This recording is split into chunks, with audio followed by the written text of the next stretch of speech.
Hello, Archibald Chesterfield III, AC3, coming from my palatial suite at the Crown Casino. The Crown Casino.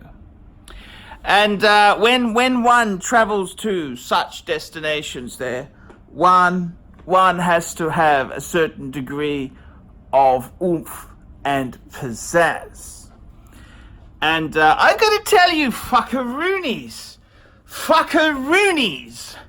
that in my case here, Patek Philippe, fuckers, Patek Philippe. That's correct, fuckaroonies. Patek Philippe is the brand I like to wear.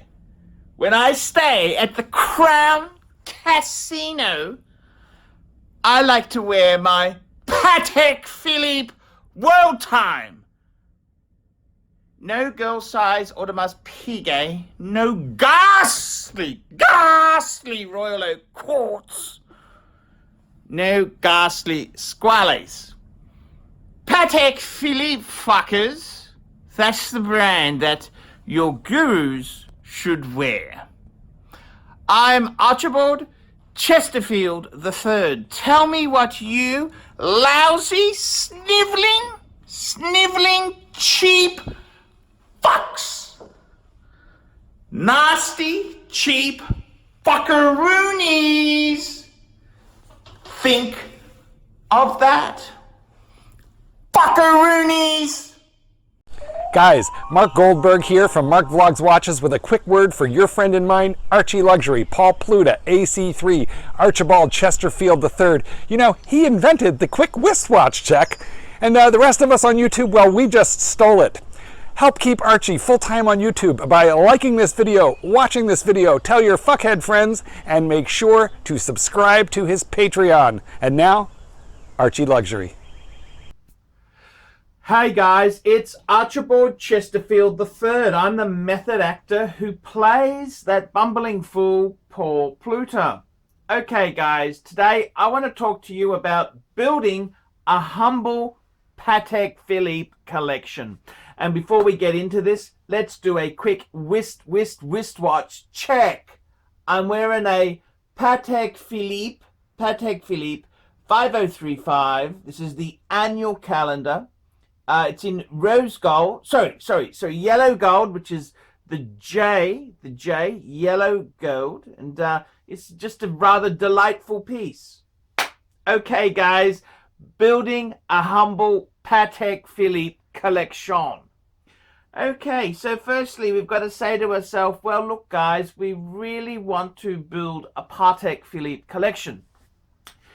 And this is something I've thought long and hard about. Now, how many pieces? Well, the honest truth is one wristwatch, one Patek is not a collection. Two is not a collection. Three is the minimum number of pieces we could have to have a Patek Philippe collection. So, I decided 3 pieces would be the minimum you could have to build a collection. Then we look at how are we going to build this collection? What are we going to do? How are we going to build it? And in my own opinion itself there, I've been looking through the Patek, the vintage booklets, and I got to tell you, one thing I'm finding, this is a 90s. In the 90s, Pateks were pretty damn small. This here, yes, it features the 3919, but they were pretty damn small. We look at all the men's pieces, they were kind of 33 mils. So, you know, in many ways, even the humble Patek Philippe 6000 or 6006 was actually called a 5000, a Patek Philippe 5000. So it was a bit on the small side. We had the Ellipse collection, which, you know, that's kind of aged quite badly there. Then we had, of course, we had the Nautilus, but let's stay out of Nautilus territory. Big bickies for our Nautilus brethren there. We had Fantasia, which was a bit of an acquired taste, I would certainly say. Then we had the Complications, which were not called Grand Complications, just Complications. 3940, 3970, so this was very serious, and 3974, that's my dream piece, 3974 from that period there. So, okay, so this is kind of the 90s Pateks, which they were all kind of a bit small. So when I developed my collection, I'm thinking, looking at something from this period here, I mean, the Grand Complications would be amazing, but little bit on the small side. So then we move up and we start thinking, when did Patek Philippe sort of start shuffling the boat up a bit? And the answer is, it was in the mid to late 90s. And in this period of time here, Patek Philippe, they started to introduce something called the useful complication. These were different from the previous complications, which then became grand complications. So interesting period of time. So these sort of pieces here, this is actually a catalogue from 1998. So this is sort of when Patek started to say, well, let's make a range of useful complications. And, around, this is actually a catalogue from 2000, from year 2000. We see some very interesting developments in the useful Patek genre. So what we see things like, we introduce the world time, the 5110. We also did something interesting with the Calatravas that were a bit small. We blew them up to 37mm with the 5107. We also had the 5117, which was a automatic, it's like the 5107, but with the hobnob bezel with crown guards. We've had a few interesting pieces there. They had a few variants. A 5115, and we also had some interesting complications. We had some interesting developments there. We had the annual calendars. So when I was thinking of designing a collection, I'm thinking to myself, I want to sort of start from when Patek introduced these useful complications, which is later 90s, and then I want to put an end date. I want to put a whack. I want to put an end date on it. And so I'm thinking, what's a significant thing that has sort of changed, a game changer? Very difficult to do, very difficult, because Patek is such a cool brand. You've got to draw the line in the sand. And for me, the line in the sand was when Patek Philippe, in 2009-ish, they dropped the Geneva seal and they went to the Patek Philippe seal. So my area of focus and interest is late 90s, when Patek introduced the useful complication, up until the Patek seal. So that's 2009. So it's sort of a 10-year window of Patek Philippe. And I'm looking for pieces which are in the newer size. In the 90s themselves there, they were very much 33 mils. The grand complications were 36 mils, as small as possible. So I want that new thinking. I want a piece which is at least 36, 37 mils. So that's my time frame. Now, some people actually refer to this period when the useful complications came out up until the Patek seal was introduced as the golden age of Patek, because before that period, you basically got a 2 or 3 hand Calatrava or dress watch, or a grand complication. The simplest complication in that period, that period before this golden age, was a 3940, which is it's a perpetual calendar. So this kind of golden era is a really interesting kettle of fish to collect. So I really wanted to connect myself with these pieces. So the next phase of the equation, this is a Patek book. This here is their brochure. This is from August 2001. So I decided to start hand picking some pieces, and I soon, didn't take me long. I opened the book. It talks about the Geneva seal, which is yes, and it look what's displayed on the main page: the Patek Philippe annual calendar 5035. So that was one of their useful complications. They call it the Goldilocks complication. Not too complicated as to be really, really expensive, but not too simple. So it's sort of in between useful complication. And that's the reason that I chose my first piece in this collection, the Patek Philippe annual calendar, the 5035. This is the start of Patek's useful complications. Patek invented this such complication. So it's a piece which only needs adjustment once a year in February. Besides that, it knows months that have 30 and 31 days. So it's just a very, very just a cool calendar. So my collection consists of a calendar timepiece, and this is the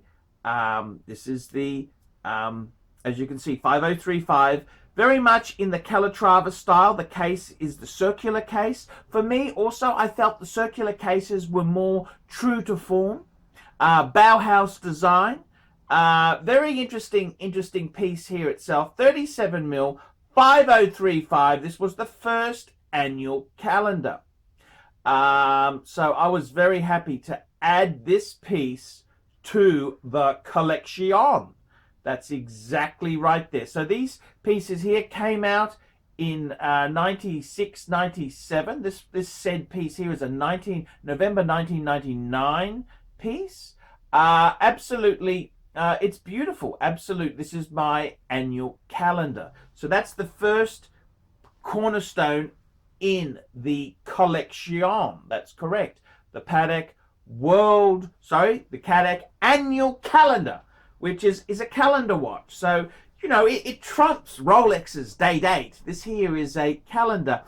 It very proudly tells you, this here tells you the date. So we can see this here. It's July, and we know that it's Tuesday, and we know it's the 16th. What a very useful complication. It's July 16th, and it's a Tuesday. Very, very nice. And it also gives us the AM PM indicator at the 6 o'clock. It's got a little eye there that gives us that information to tell us it's midday. So it gives us 24-hour time. Very, very useful piece indeed there. So that was the cornerstone of my Patek Philippe collection. Now this book here, which is dated August 2001. So I really couldn't go wrong when you see that they they highlight that said watch in the front pages there. So I thought, you know, everybody needs, you look at Patek's complications, a calendar, the legendary perpetual calendars and chronographs, and perpetual calendar chronograph minute repeaters, absolutely to die for. And in my case here, very, very affordable in the 5035 genre. That's correct. That's the genre for me. The genre. That's right, guys. The genre. So we'll just see that there. That's the 5035. Interestingly enough here, 5037, that's the model that was in the Tony Soprano episode. I'll put a link to that episode where he gives somebody a Patek. I took me ages to work it out. Theo and Harris! Man, that guy Theo and Harris, he's such a fucking Sopranos fan. I'll also put a link to his video on the watches of the Sopranos. He worked it out. I couldn't work out what the fuck it was because it was so quick on the screen. Yes, it's a 5037. Very obscure reference indeed. So that completed the calendar component of my collection. The next thing I wanted to add was, I'm thinking to myself, what else is Patek Philippe famous for? And the immediate answer, what is the answer, my friend? It is blowing in the wind. The answer, my friend, is blowing in the wind. That's correct, fuckers. The rain in Spain. That's right, fuckers. It's, of course, the Patek Philippe World Time. It came out in 2000. That's correct. This is the Patek Philippe. Came out back, you know, this here was just amazing piece. A world time. And I thought to myself, you know, that would be a really fucking cool complication with the 240. And that also gives me the 240 movement, because the annual calendar had the 315, which later became the 324 movement. Patek Philippe had I wanted to own the legendary 240 movement, which came out in 1977 and powered such greats as the 3940. I think this would be a great, whereas a Rolex collector would collect GMT or Explorer 2 pieces, a Patek Philippe collector would collect a world time. So I had to get one. Unfortunately, I do not have my world time available at this point in time due to a rooted rotor. That's correct. A rooted rotor getting rectified. I'm getting my rooted rotor rectified, fuckers. Rooted rotors being rectified. But I thought that would be a fantastic, just like a Rolex collector would say they would have a Submariner and a GMT, a Patek Philippe collector would have an annual calendar and, of course, a world time. Yes, indeed, fuckers. That's what Patek Philippe collectors do. And we look at my reference book here, and, of course, the 5110 is beautifully displayed, fuckers! Beautifully displayed. So, that was the cornerstone of my collection. And it filled two voids as well there, because we have the 315 movement in the annual calendar. We have the 240 movement in the world time. And then we want to add a third piece to our collection. And I think you would have to agree. Fuckaroonies, that we would need to add something significant. We would add the flagship of the Patek range, the Patek flagship, which of course is the Calatrava, which also signifies that was a watch that was invented by the Stone family when they bought Patek Philippe in the 1930s. They immediately brought out the famous reference 96. Now, in tribute to the reference 96, Patek Philippe, they are looking at the same time period. It was a tricky situation because, ideally one would say, well, we would look at the 5107. That's certainly a piece which does fit into that time period there. However, I decided to go with a later arrival. Yes, a later arrival. And I chose the Patek Philippe 5296, referencing the original Patek Philippe reference 96. This is the Calatrava, and I've gone for the automatic. It would have been, it would have been simpler to go for the manual wind, but I really fell in love with the automatic version, which uses the 3-2-4 movement. The Patek in question there, because I've chosen a white metal, it doesn't use rhodium. That's correct. Before 2006, Patek Philippe rhodium plated their white gold pieces, and I kind of, having owned a 5107 before, which, the rhodium is kind of, it's good and it's bad, I decided to go for a non-rhodium plated piece. And I wanted a white gold example of the Calatrava, which ruled out the 5107. I could have gone for a 5127, but I chose the 5296. And so it's white gold without the rhodium, and it's before Patek Philippe seal. So this is actually a Geneva seal Patek Philippe. So it kind of is a later piece in the collection. So there you go there. It's kind of, it's in that golden age of Patek Philippe. And I think it really covers that range beautifully. It really accentuates the Patek Philippe theme.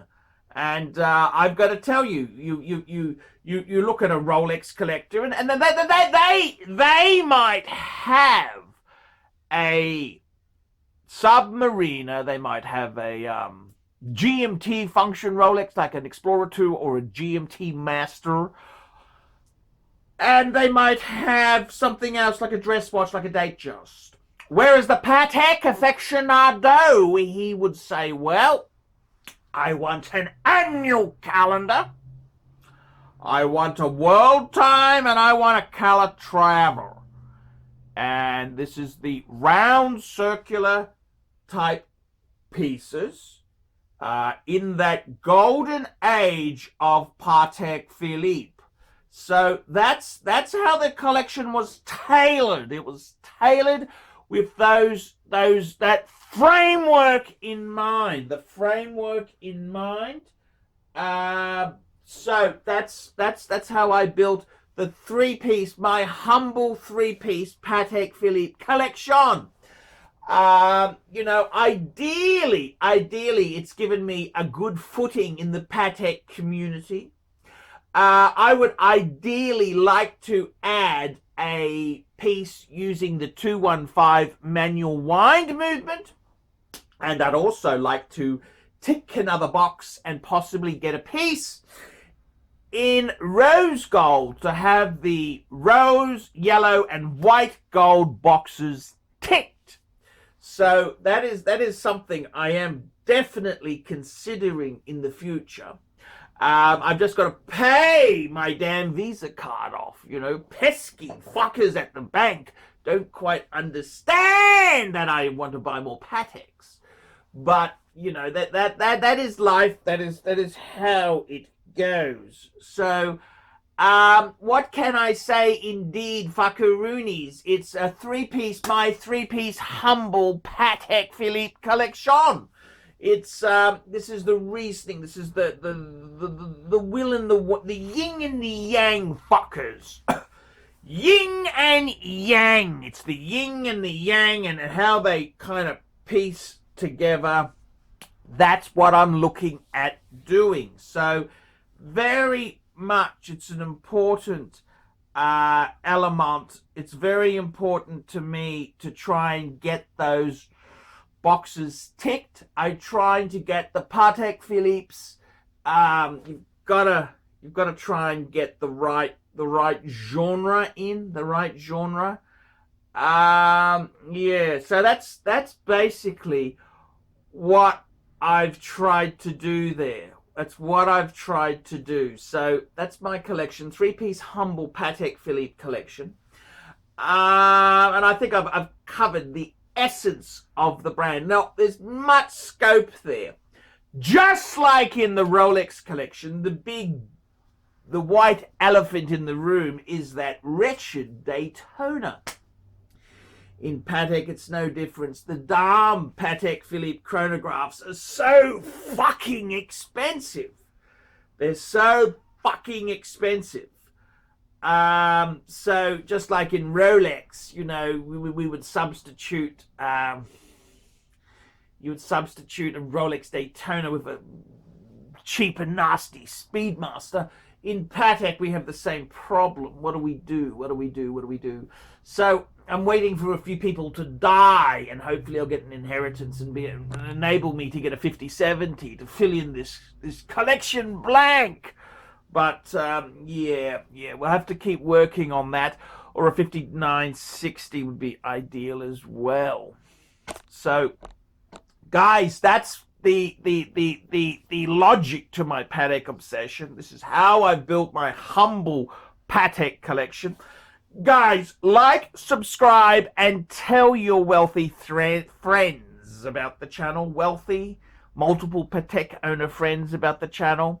And don't forget to put a few really nasty, inappropriate comments down below, especially if you, dare I say it, don't actually own a Patek Philippe. Few nasty comments would certainly cheer oneself up, fuckers. So yes, that's how I built the Patek collection. Tell me what you think. Like, subscribe, tell your less fortunate poor friends, and don't forget to put some nasty comments below. Until next time, tally ho, fuckaroonies! Tally ho, fuckers!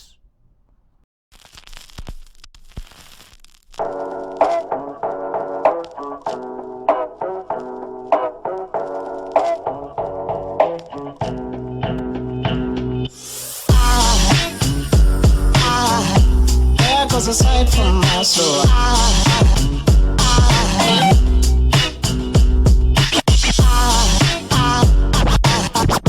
There goes a sight, there goes a sight. Now there goes a sight from my soul. There goes a sight from my soul.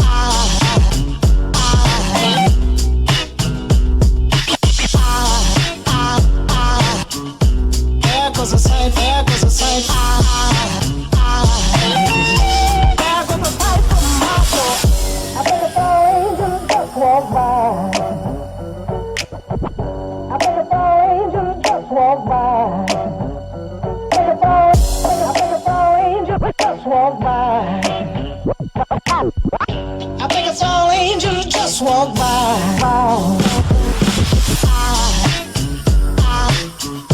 There goes a sight from my soul.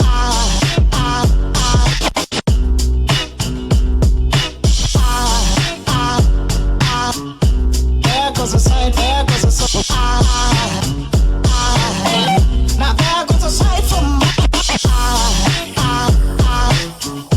there goes a sight.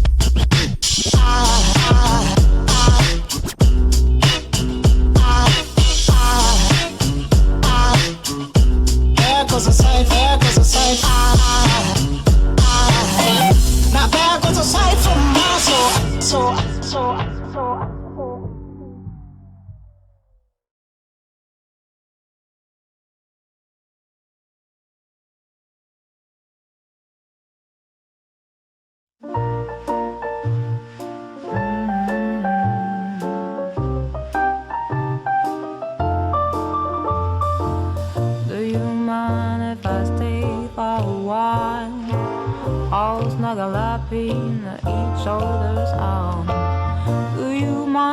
if I stay by your side, just looking at you all the time goes by.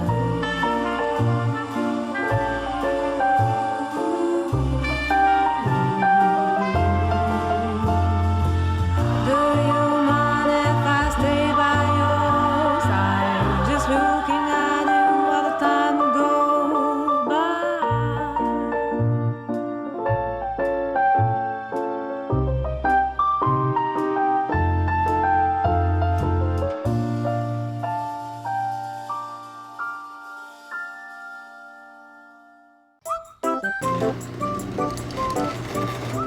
Oh. Hey Archie Luxury fans, if you're into luxury, then you gotta be into 66 Buick Rivieras. Check out my son and I, Alex, as we restore this beautiful 66 Buick.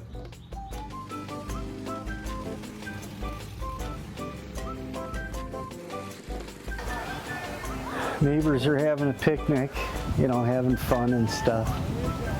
Me, I'm doing cars. It's what I've done my whole life.